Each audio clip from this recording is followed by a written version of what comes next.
The Great Hall of the Galactic Council stretched higher than most buildings on most worlds.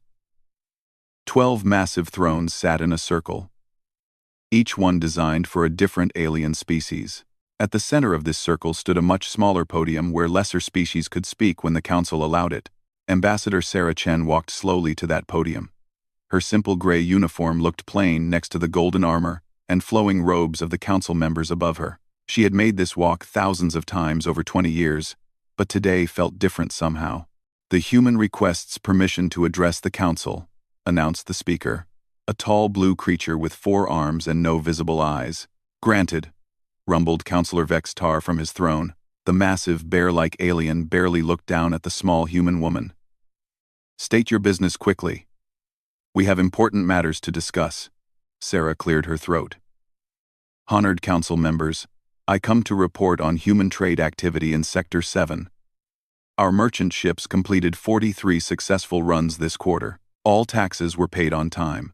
No incidents to report." Several council members shifted in their seats. This was always how it went with humans. Simple reports, no complaints, no demands. It was almost boring. "What about the pirate attacks near the Kelvin system?" asked Councillor Thexon, leaning forward on his throne.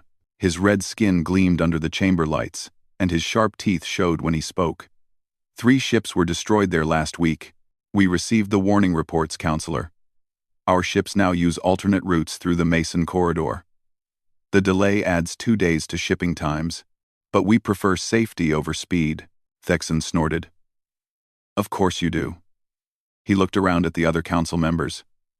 "The humans always choose the easy path, never willing to fight for what they want." Sarah kept her face calm, but something flickered in her eyes for just a moment. "We believe in practical solutions. Counselor, fighting creates problems. Trade creates prosperity." "For some," muttered Councillor Zelnara, her insect-like mandibles clicking. "Your people seem content with whatever scraps we allow them." The other council members nodded or made sounds of agreement. This was the general opinion they held about humans. Useful for simple work, good at following orders, but lacking the fire needed for true greatness in the galaxy. Sarah bowed slightly. "Is there anything else the council requires from humanity?" "Yes," said Thexon suddenly. His yellow eyes gleamed with something like excitement. "I have been thinking about human contributions to galactic society. Perhaps it is time for a full evaluation." The chamber grew quiet. Full evaluations were serious matters.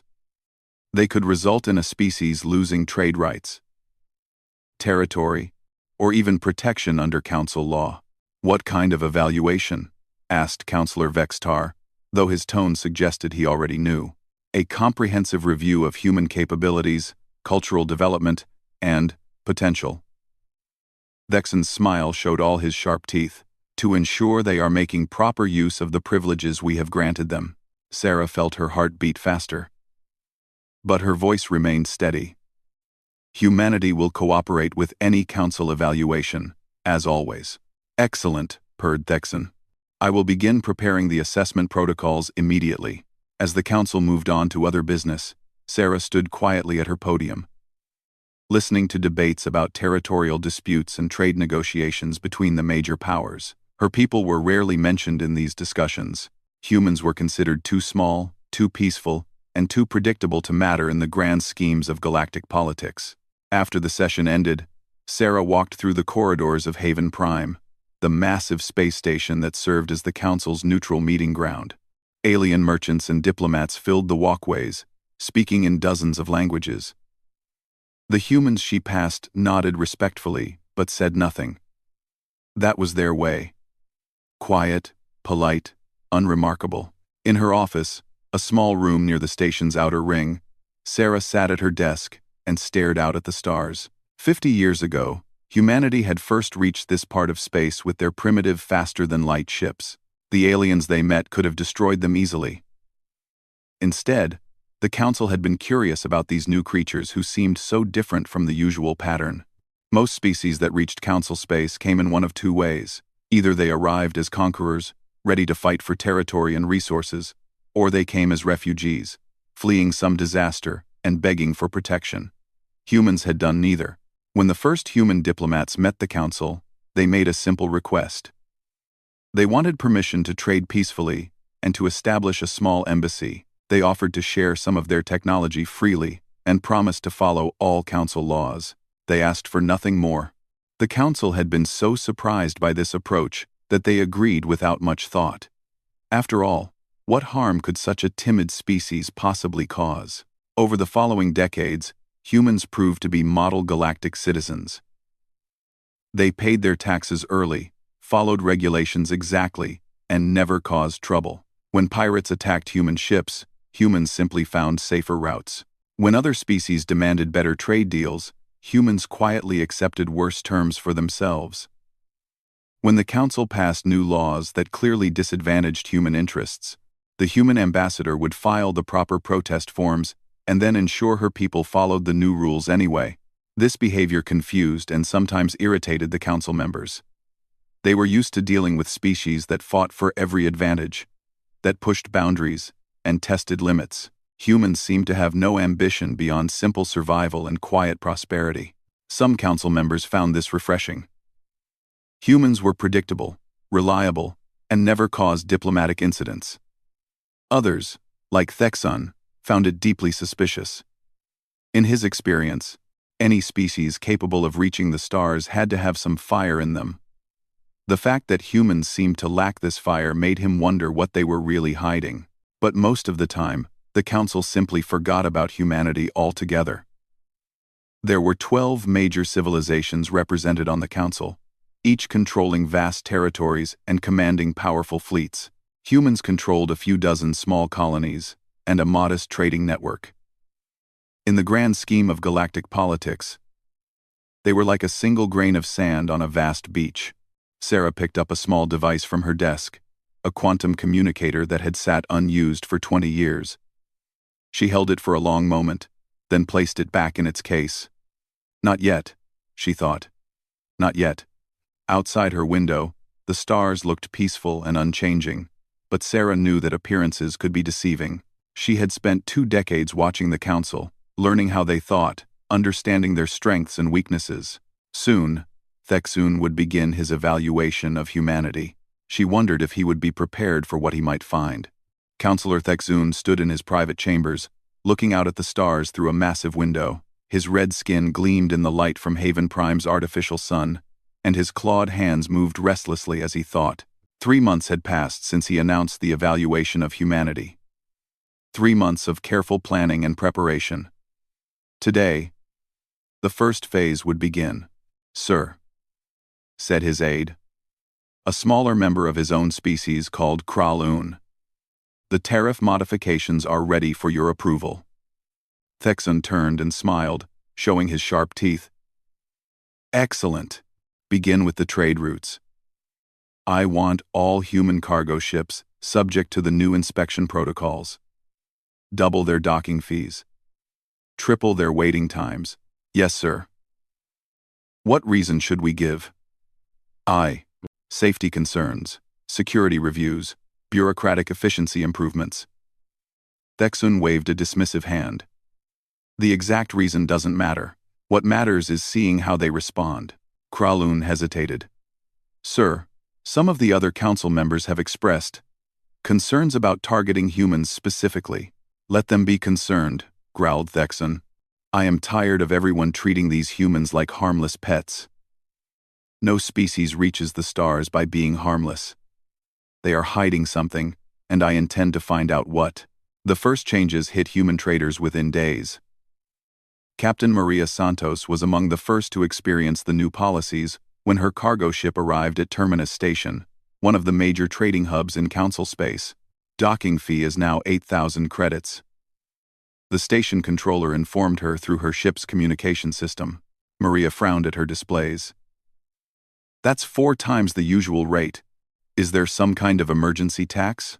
"New safety regulations. All non-council ships require extended security screening. Your ship will be inspected for compliance with updated cargo standards." "How long will that take?" "Current waiting list shows approximately 12 days. 12 days. Maria's cargo included fresh food supplies that would spoil long before then. She would lose everything, plus the docking fees, plus the cost of fuel for the extended stay. "Is there any way to expedite the process?" she asked carefully. "Negative. All inspections must follow proper protocols." Maria closed her eyes and took a deep breath. Getting angry wouldn't help. It never did when dealing with council bureaucracy. "Understood. Please add my ship to the inspection queue."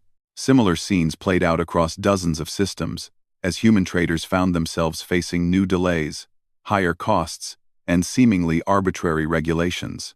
The human merchants adapted as they always did, finding alternative routes, accepting longer journey times, paying the increased fees without complaint. Thexon watched these developments with growing frustration. He had expected protests, demands for explanations, or at least some sign of anger from the humans. Instead, they simply adjusted their behavior and continued trading as if nothing had changed. "Perhaps we need to push harder," suggested Kralun during their weekly planning meeting.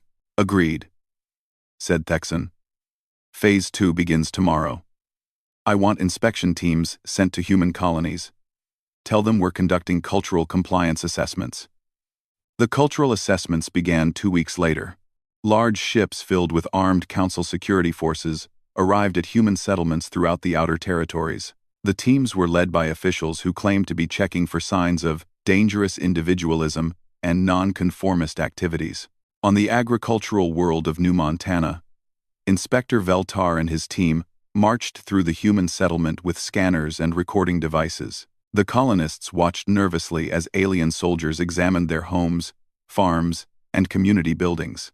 "What is this crop?" Veltar demanded, pointing at rows of tall green plants growing in carefully tended fields. "Corn," answered Jake Morrison, the settlement's elected leader.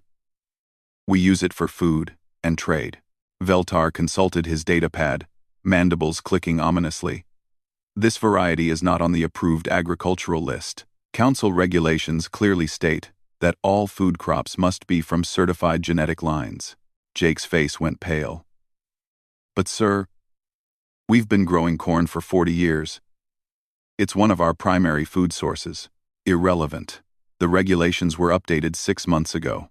All non-approved crops must be destroyed immediately." The colonists of New Montana watched in silent despair as council security forces burned their fields. Months of work, thousands of tons of food that would have fed their families through the winter, all turned to ash because of a regulation they had never been told about. But they did not resist. They filed the proper protest forms through official channels and began replanting with approved seed varieties. When other human colonies faced similar inspections and similar losses, the pattern repeated itself. Compliance, adaptation, and quiet acceptance of whatever the council demanded. Thexun read the reports with increasing disbelief. They destroyed half their food supply without even arguing about it, he said to Kralun. "What kind of species does that?" "Perhaps they truly are as passive as they appear," suggested his aide. "No." Thexun slammed his fist on his desk, making his datapads jump. "No species survives in this galaxy by being passive. They are planning something. They have to be." He began planning the final test, something so outrageous that even the most spineless species would be forced to resist. He presented his proposal to the full council 2 weeks later. "The requisition of children?" asked Councillor Vextar, his deep voice filled with uncertainty. "It is a standard practice for ensuring loyalty among client species," Thexun replied smoothly. "We take their young, educate them properly in council ways, and return them as responsible leaders for their people. It's an honor." Several council members shifted uncomfortably. They all knew that children taken in such educational programs rarely returned to their home worlds. They became hostages, ensuring their species continued obedience to council authority. "The humans have been model citizens," said Councillor Zelnara. "Perhaps this level of oversight is unnecessary." "Model citizens or perfect spies," countered Thexun. "Their behavior is not natural. I believe this final test will reveal their true nature. If they object to this demand, we will know they have some backbone. If they comply," he paused dramatically, Then we will know exactly what they are. The vote was close. 7 in favor, 5 against. The order went out the next day. 50,000 human children between the ages of 8 and 16 were to be collected from outer colonies within 6 months for educational enhancement at council facilities. The news reached Ambassador Sarah Chen within hours. She sat in her office reading the official document. Her hands steady but her eyes showing something that hadn't been there before. A deep, cold anger that seemed to burn without heat. For the first time in 20 years, she reached for the quantum communicator in her desk drawer. Her finger hovered over the activation switch for a long moment. Not yet, she told herself. There was still a chance the council would see reason. There was still hope that Thexun would realize he had gone too far. But as she read the document again, noting the precise language and careful legal phrasing designed to make human objections technically invalid, she began to doubt that hope. Outside her window, council patrol ships moved through space with the casual arrogance of a species that had never known defeat. They had no idea that other ships watched them from the darkness between stars. Ships that had been waiting patiently for 50 years for this moment. The test of human patience was almost complete. Soon, the council would learn whether they had been wise to push so hard against a species that had chosen silence as their strategy. Sarah placed the communicator back in its case and began composing her response to the council's demands. But this time, she also began composing a very different message. One that would travel much farther and carry far more weight than any formal diplomatic protest. The galaxy was about to discover what lay beneath humanity's quiet exterior. The emergency session of the Galactic Council convened at dawn, Haven Prime Time. All 12 members sat in their thrones, looking down at the empty podium in the center of the chamber. They were waiting for Ambassador Sarah Chen, who had requested to address the full council, not just to file a protest, but to speak directly to the assembly. This was unusual. In 20 years, the human ambassador had never asked for such a formal audience. Councillor Thexun leaned back in his throne, a satisfied smile playing across his lips. Finally, he thought to himself. Finally, the humans are going to show their true colors. The great doors opened, and Sarah Chen entered. But something was different about her today. Her usual gray diplomatic uniform had been replaced by a crisp blue outfit that none of the council members had ever seen before. She walked more slowly than usual, her steps measured and deliberate. When she reached the podium, she didn't bow as she normally did. Instead, she looked up at each council member in turn, meeting their eyes with a steady gaze that seemed to see right through them. "Honored council members," she began, her voice carrying clearly through the vast chamber. "For 50 years, humanity has observed your civilization. We have traded with you, learned from you, and admired many of your achievements." Thexun frowned. This wasn't the protest he had expected. The human's voice was too calm, too controlled. "We chose silence not from weakness," Sarah continued, "but from hope. Hope that wisdom would eventually guide your decisions. Hope that power would be used to protect rather than to threaten. Hope that a species advanced enough to rule the stars would be advanced enough to show mercy to those who chose peace over conflict." Councillor Vex's tar shifted uncomfortably in his throne. There was something in the human's tone that he didn't like. A sadness that seemed deeper than disappointment. "Your demand for our children has shown us the truth," Sarah said, her voice growing harder. "You have mistaken our restraint for submission, our patience for fear, and our peace for powerlessness. In your test of our worthiness, you have revealed your own." Sarah reached into her uniform and withdrew a small device that gleamed like polished silver. Several council members leaned forward, trying to see what it was. In 20 years of diplomatic meetings, they had never seen the human ambassador carry anything except official documents. "My lords and ladies of the council," Sarah said, holding the device up for all to see. "You wanted to know what humanity truly is. You wanted to test our limits, to see how far you could push us before we would finally resist." She activated the device with a soft click that seemed to echo through the enormous chamber. "Colonel Harrison," she said into the communicator, "you may now answer their question." For a moment, nothing happened. The council members looked at each other with expressions ranging from confusion to amusement. What could one small device possibly do against their vast power? Then every communication system in council space activated simultaneously. The voice that spoke wasn't coming from Sarah's communicator. It came from the chamber's own communication array, from every datapad and personal device in the room, from the station's public announcement system, and from the communication networks of every council ship and facility within 100 light-years. "This is Colonel Marcus Harrison of the Terran Defense Network," the voice said with calm military authority. "Council forces, you will immediately stand down and withdraw from all human territories. You have 1 standard hour to comply with this directive." The council chamber erupted. Several members jumped to their feet, shouting questions and demands. Thexon's face had gone from red to a deeper crimson that spoke of rage barely held in check. "What is the meaning of this?" he roared. "What primitive trick are the humans trying to play?" Sarah looked up at him with an expression that might have been pity. "No trick, counselor. Simply an answer to your question about what we truly are." "Impossible," snarled Counselor Zelnara, her mandibles clicking rapidly. "Our intelligence reports show that humans possess only basic military capabilities. A few dozen patrol ships at most. Your intelligence reports," said Sarah quietly, "show only what we chose to let you see."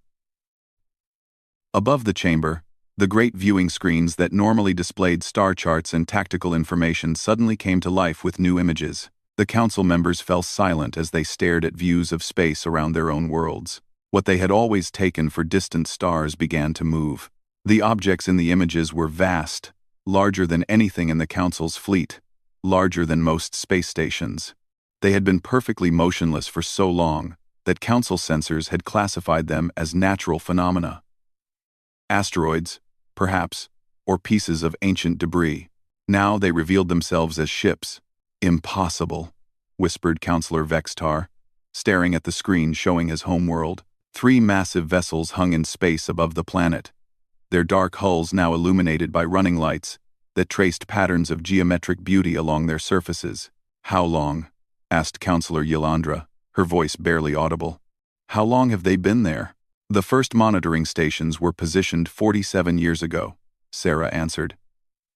"The full defensive network has been in place for 30 years. Texon found his voice at last, though it shook with fury and disbelief. "You lie! Our sensors would have detected vessels of that size." "Your sensors detected exactly what ours allowed them to detect," Sarah replied. "We've been studying your technology for 5 decades, Counselor. We know its capabilities better than you do." The screens changed again, showing detailed technical schematics of council ships, weapons systems, and defensive installations. The level of detail was staggering, down to individual component specifications and manufacturing flaws. "We know the power output of your main battle cruisers," Sarah continued in that same calm voice. "We know the range of your weapons, the strength of your shields, the location of your supply depots. We know which of your allies would fight and which would surrender. We know because we've been watching, learning, and preparing." A new voice joined the conversation, another human, speaking from the communication system with the crisp authority of someone accustomed to command. "This is Admiral Catherine Reeves of the Terran Star Navy," the voice said. "Council members, you are currently looking at approximately 12% of our total fleet capacity. The vessels positioned around your worlds are armed with weapon systems that render your current military technology obsolete. However, we have no desire for conquest or destruction." Thexon struggled to process what he was hearing. 12%? He managed to say. "The majority of our fleet is currently deployed in regions of space beyond Council territory," Admiral Reeves explained. "We have been busy while maintaining our diplomatic presence in your territory." Sarah stepped forward, and for the first time since entering the chamber, she smiled. It wasn't a pleasant expression. "You see, counselors, while you were testing our patience, we were testing something else entirely. We were testing whether a civilization advanced enough to rule the galaxy would be wise enough to recognize when they were outmatched. We were testing whether beings with such power would have the wisdom not to abuse it. She gestured to the screens, showing the massive human ships around Council worlds. Your test of our children was educational, she said. It showed us that despite your technological advancement and political sophistication, you lack something fundamental. You lack the basic decency to recognize the difference between strength and cruelty.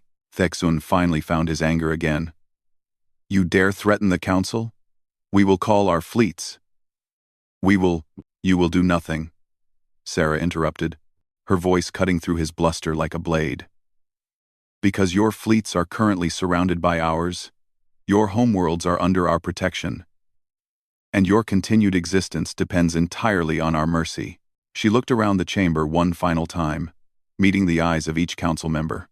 The age of council dominance is over.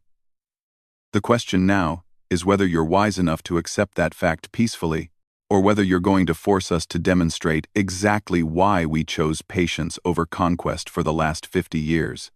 The silence that followed was broken only by the soft hum of the station's life support systems and the distant sound of council members trying to contact their fleets. Calls that went unanswered as human ships jammed their fleets, communications across known space.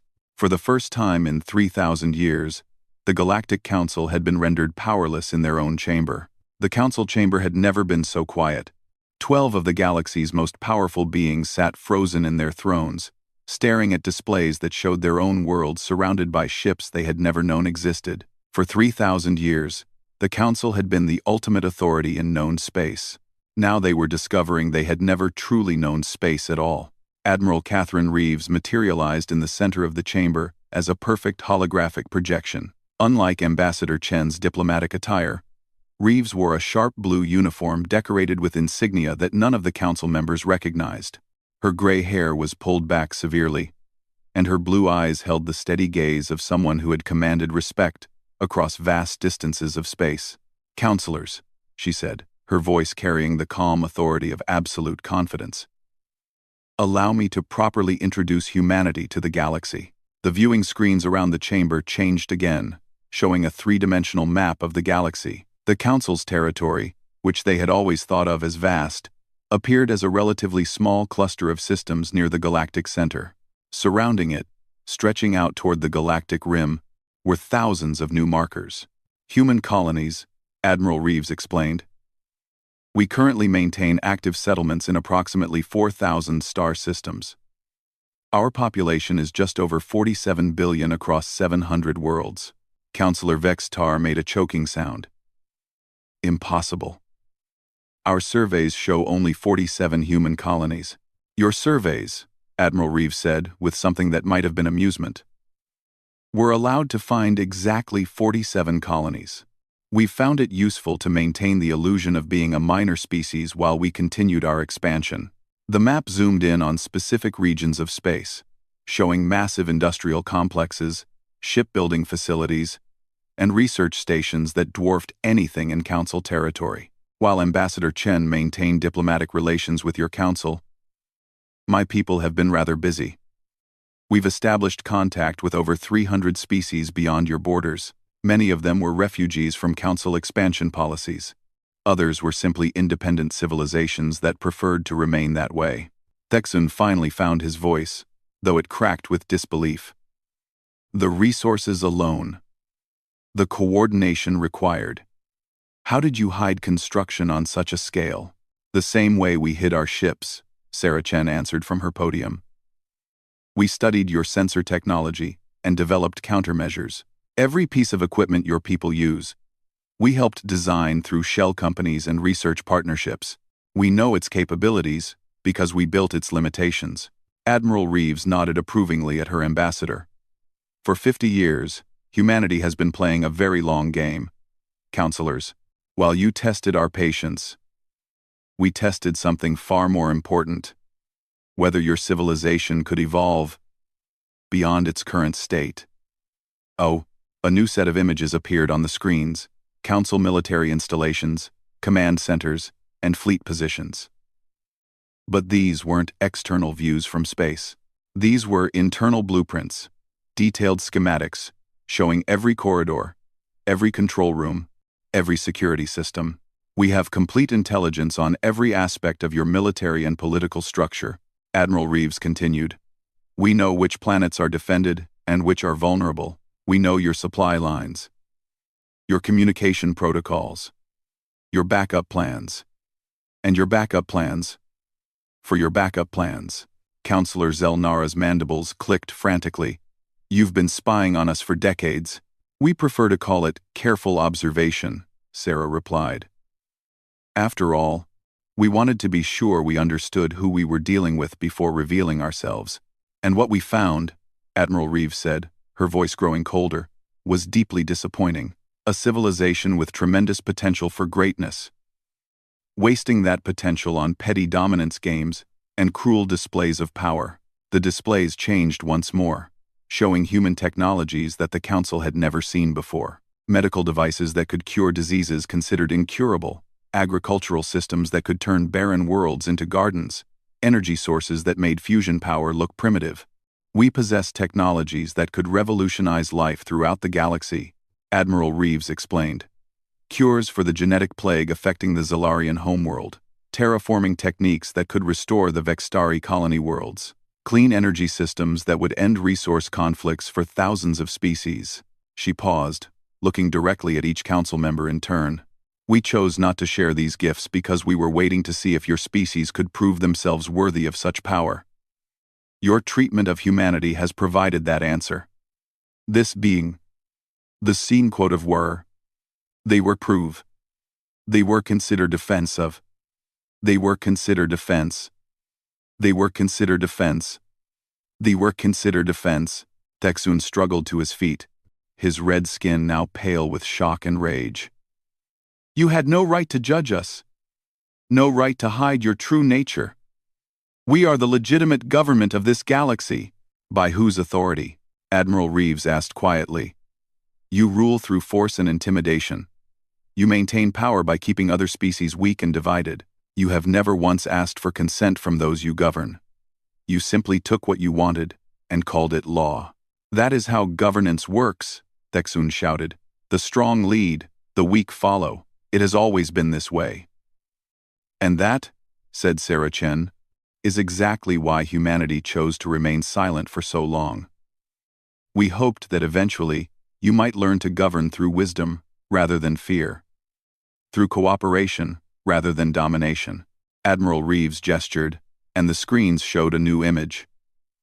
Council fleets throughout the galaxy, completely surrounded by human vessels that had appeared from nowhere. The numerical advantage was staggering. For every council ship, there were at least a dozen human ones. Your fleets are outnumbered approximately 15-1, Admiral Reeves stated matter-of-factly. Your weapons cannot penetrate our defensive systems. Your communication networks are under our control. Your homeworlds are protected by our ships. Whether you want that protection or not. Protected? Whispered Counselor Yelandra. Yes. Admiral Reeves said, her expression softening slightly. Despite everything, we have no desire to see billions of innocent civilians suffer for their leaders' mistakes. Our ships around your worlds are there to prevent any unfortunate incidents that might occur if some council members choose to resist rather than accept the new reality. Texun collapsed back into his throne. The fight suddenly gone out of him.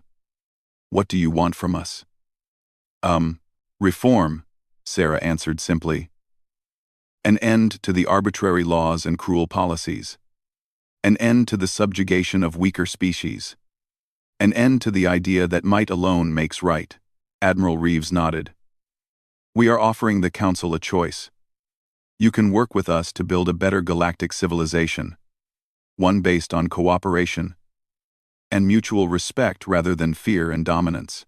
Or you can be removed from power and replaced by leaders who understand that true strength comes from protecting others, not exploiting them. You can't just overthrow us, protested Counselor Vextar.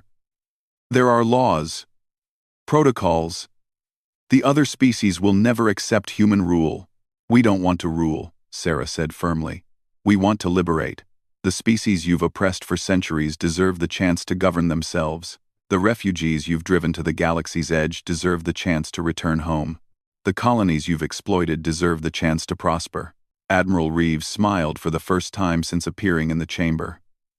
Imagine what this galaxy could accomplish if its vast resources were used for exploration and discovery, rather than conquest and control. Imagine what we could build together if we worked as partners, rather than masters and slaves. The viewing screens showed one final image: vast construction projects in deep space, ships unlike anything the Council had ever imagined, and star maps showing potential routes to other galaxies entirely. The universe is infinite, Admiral Reeves said. There are wonders beyond imagining waiting to be discovered, but we'll never find them as long as we're wasting our time and energy fighting each other over who gets to be in charge of this small corner of space. She looked around the chamber one last time, her gaze lingering on each council member. You have 24 hours to decide, counselors. Will you help us build something greater than what came before? Or will you force us to build it without you? The hologram flickered and vanished, leaving the council members alone with their thoughts and the weight of a decision that would reshape the galaxy forever. Outside the station, human ships waited patiently in the darkness, ready to enforce whatever choice the council would make. 24 hours had never felt so long. In the council chambers, the 12 most powerful beings in known space sat in emergency session, their voices echoing through the vast hall as they debated the impossible choice before them. Outside, human ships maintained their silent vigil around every major world, a constant reminder that the age of council supremacy had ended. Councillor Thexun paced behind his throne, his red skin darker than usual with stress and exhaustion. We cannot simply surrender our authority. 3,000 years of civilization. 3,000 years of what? Snapped Councillor Yolandra, her normally musical voice sharp with frustration. 3,000 years of keeping other species under our control? Through fear? 3,000 years of taking resources from worlds that couldn't defend themselves? That is how power works, Thexun shouted back. The strong rule. The weak serve. It is the natural order. Natural for whom? Asked Councillor Vextar quietly. The massive, bear-like alien had been silent for most of the debate. But now his deep voice carried across the chamber. The humans are stronger than us. Thexun, by your logic, they should simply destroy us and take everything we have. Yet they offer partnership instead of conquest. Thexun's claws scraped against the metal of his throne. It's a trick. They want us to lower our defenses so they can what? Interrupted Councillor Zelnara. They already control our defenses. Our fleets are surrounded. Our worlds are under their protection. If they wanted us dead, we would be dead already. The debate continued through the night, but gradually, a consensus began to emerge. Not because the council members particularly wanted to accept human terms, but because they had no choice. The alternative was being removed from power entirely, and most of them were wise enough to recognize that humanity had both the capability and the will to do exactly that. As dawn broke over Haven Prime, the council reached their decision. Ambassador Sarah Chen entered the chamber to find a very different scene than she had left the day before. The 12 thrones had been lowered to the same level as her podium. The raised platform that had symbolized council superiority over lesser species had been modified overnight, creating a circular arrangement where no seat was higher than any other. Ambassador Chen, said Councillor Vextar, rising from his throne with what might have been relief in his voice. The council has reached a decision. We accept humanity's proposal for galactic reform. Sarah nodded slowly. I am pleased to hear that, Councillor. What specific changes are you prepared to implement? All of them, said Councillor Yolandra.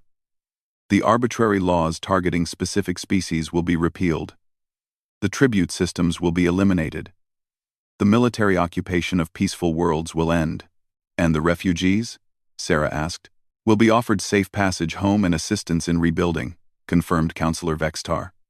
We understand that our previous policies were not conducive to galactic peace. Thexun remained silent in his throne, staring at the floor. The fight had gone out of him completely when he realized that resistance would mean not just his own death, but the destruction of everything his people had built over millennia. The changes began immediately. Within days, human ships were escorting former refugees back to their homeworlds. Technologies that had been hoarded by the Council were shared freely with species that needed them. The Zilarian genetic plague was cured within a month using human medical techniques. The devastated Vextari colonies received terraforming assistance that would restore their worlds within a few years instead of centuries. But the most profound changes were political. The Galactic Council was transformed from a body of conquerors into something entirely new, a cooperative federation where each species had an equal voice. Regardless of their military power or technological advancement, Sarah Chen found herself appointed as the first director of the new Galactic Federation, though she insisted the position be temporary and subject to regular elections. Her first act was to establish a constitution that protected the rights of all sentient species and prohibited the kind of arbitrary oppression that had characterized Council rule.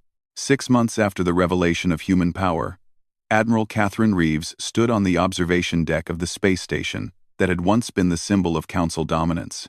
The station had been renamed Unity Prime and rebuilt to accommodate representatives from over 500 species, many of whom had been hiding in the galaxy's remote regions, afraid to reveal themselves under the old regime. "Any regrets?" asked Sarah, joining her at the massive viewing window that looked out over a construction site, where dozens of species worked together to build something unprecedented. The first truly cooperative deep space exploration vessels. "About what?" Admiral Reeves replied, watching as human engineers worked alongside former Council species and newly contacted civilizations to solve engineering challenges that none of them could have handled alone. "About waiting so long. About letting the Council oppress so many species while we prepared." Reeves was quiet for a long moment. "I think about that every day," she admitted. "Every species that suffered while we gathered intelligence. Every world that was stripped of resources while we built our fleets. Every individual who died under Council rule while we waited for the right moment." She turned to look at Sarah directly. "But I also think about what would have happened if we had revealed ourselves too early. If we had conquered the Council through force 50 years ago, would we have become just another empire? Would we have learned about the hundreds of species hiding in the outer rim? Would we have understood the true scope of the problem we were trying to solve?" Sarah nodded thoughtfully. "The waiting was the hardest part. Watching injustice and choosing patience instead of action. But it was the right choice," Reeves said firmly. "We didn't just defeat the Council's military forces. We changed the entire nature of galactic civilization. Force would have given us control. But patience gave us something better. It gave us legitimacy." Through the viewing window, they could see the massive construction project taking shape.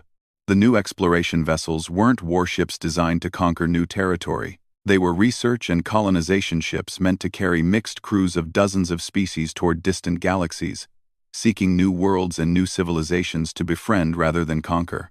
"The universe is vast," Sarah murmured, echoing Admiral Reeves' words from that first day in the Council chamber. "And now we might actually be wise enough to explore it properly." On the deck below them, a group of young beings from various species worked together on a technical problem, their different skills and perspectives combining to find solutions that none of them could have discovered alone. Among them were several former Council members' children, working as equals with beings their parents had once considered inferior. Thexun himself had requested permission to join one of the exploration missions. His application had been approved, but not because of his former position of power. It had been approved because the psychological evaluation showed he had genuine remorse for his past actions and a sincere desire to contribute to something greater than himself. The transformation hadn't been easy for everyone. Some Council loyalists had attempted resistance, but their efforts collapsed when they realized that their own people were choosing cooperation over conflict. The benefits of the new system, shared technology, open trade, collaborative research, and the end of tribute payments, were too obvious to ignore. Other species that had never been contacted by either the Council or humanity began emerging from hiding as word spread that the galaxy was now safe for peaceful civilizations. First contact protocols were established that prioritized communication and mutual respect over demonstrations of power. As the months passed, it became clear that humanity's long game had succeeded beyond even their own expectations. The galaxy wasn't just more peaceful, it was more prosperous, more innovative, and more united than anyone had thought possible. "Do you think they'll remember?" asked Sarah, watching as construction crews from a dozen different worlds collaborated on installing the new ship's navigation systems. A generation from now, when this is all they've ever known, do you think they'll remember how things used to be? Admiral Reeves smiled. Does it matter? We're not building monuments to remember the past, Sarah. We're building ships to explore the future. In the distance, beyond the construction site and the busy traffic of the new galactic capital, stars beckoned with the promise of endless discovery. For the first time in galactic history, those stars would be approached not as territories to be conquered, but as mysteries to be solved together. The test was over. Humanity had stayed silent until the galaxy learned to listen. Now that silence had given way to something better. The sound of hundreds of species working together toward a common goal, building a civilization worthy of the infinite cosmos that surrounded them. The universe was vast indeed, and finally, they were ready to explore it properly.